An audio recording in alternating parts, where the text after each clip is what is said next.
Rogue Leader really started, I think last year in the summer of 2000 when Nintendo had its new console almost done and we were getting early prototype hardware.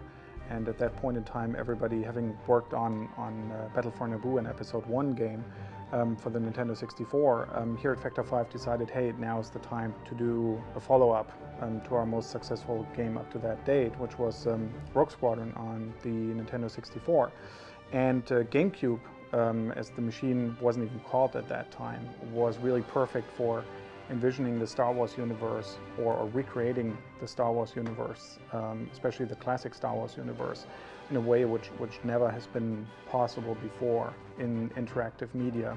And we set out, we had a 19-day time frame for a Japanese trade show called Space World to create a teaser version. LucasArts said, yeah, you can do it, you've got the hardware, so let's give it a try. And Nintendo wanted to present the new hardware there. So we brought a fight, first of all, an introduction cutscene, which is on this DVD as a teaser trailer, that and a playable version of the Death Star Endurance level, which you can unlock here. We brought that together in the 19 days, which was a really stunning proof of concept that you could, on this new machine, GameCube, create games very, very, very quickly with high production values, which was important. And that then basically, over the next half year, while we finished Battle for Naboo, led into the real Rogue Leader, which was actually started in February of this year, 2001. Tense moment. Doing fog. Doing fog?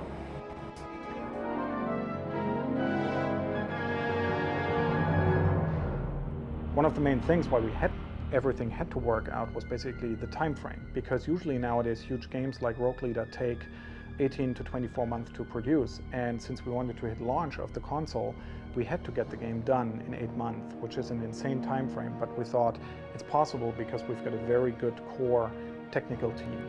We knew what GameCube could do. We were one of the first developers in the world to have access to GameCube, and all the support from Nintendo, which was fantastic. I would like to say they are treating me well here. They give me 1 meal a day.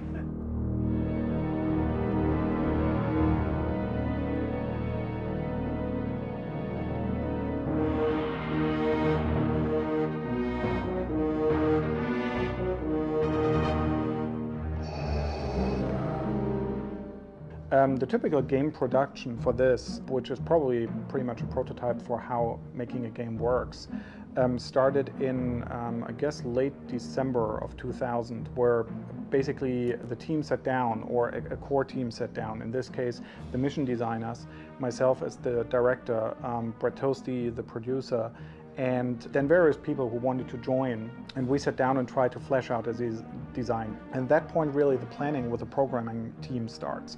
The software engineers, or programmers as we call them, basically sit together and they try to determine, reading through the design, which different parts of the engine have to be done. And we needed something for the so-called tile map levels, which works like a puzzle, which is the Death Star, the second Death Star, and parts of Bespin and the Imperial Academy.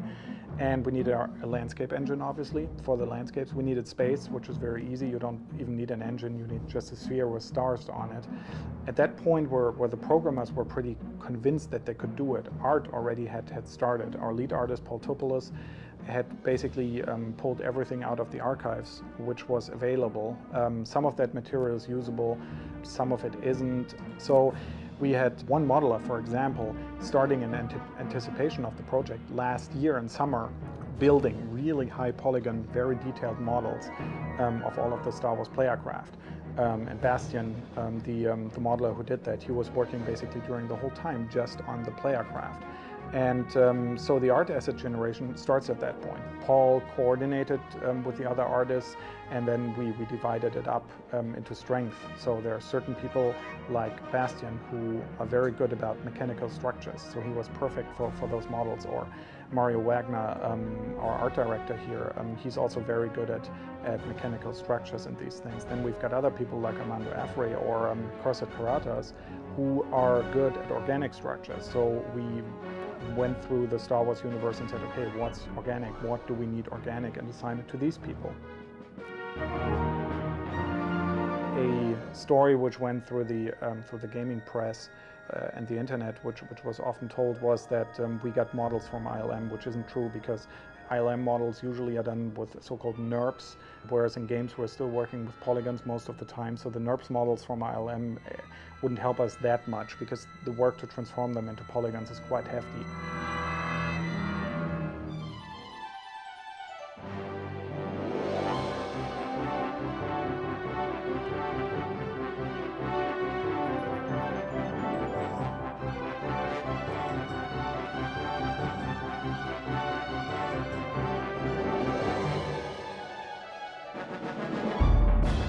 The next challenge then, if you're getting the first art assets together and the programmers have created the basis of your engine, at that point, hopefully the mission designers come in. And Jamie, Al, Chris, and Chris Crawford, our level designers, they basically came in and grabbed all the art assets at the time, and then in a proprietary tool, which we have been using for years and have developed here, are basically grabbing all of these assets and placing them, and they can transform them into a game with the assets which they get from the programmers. So basically, if you've got a TIE fighter, they can tell in the tool the TIE fighter to behave in a certain way. That's in a very crude form the description of how you create a game. We certainly were helped by pretty good tools which we had. One of the main outside tools we were using was Alias Maya, which is one of the big 3D packages which also movie production companies are using, and which was good for a lot of our art.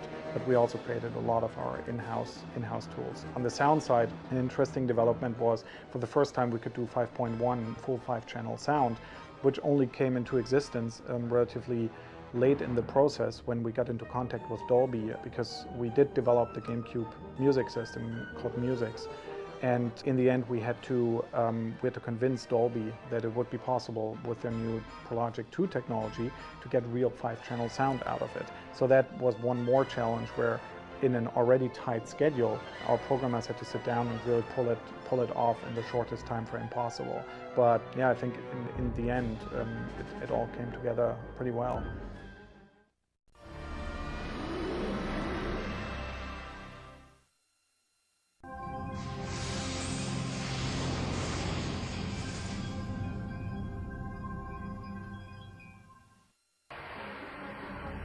Rumorline, I didn't expect to find the likes of you here. Strike team, this is Rascal 1. Check in. Rascal 2, standing by. Rascal 3, standing by. There'll be no one to stop us this time. Blast me. Where they come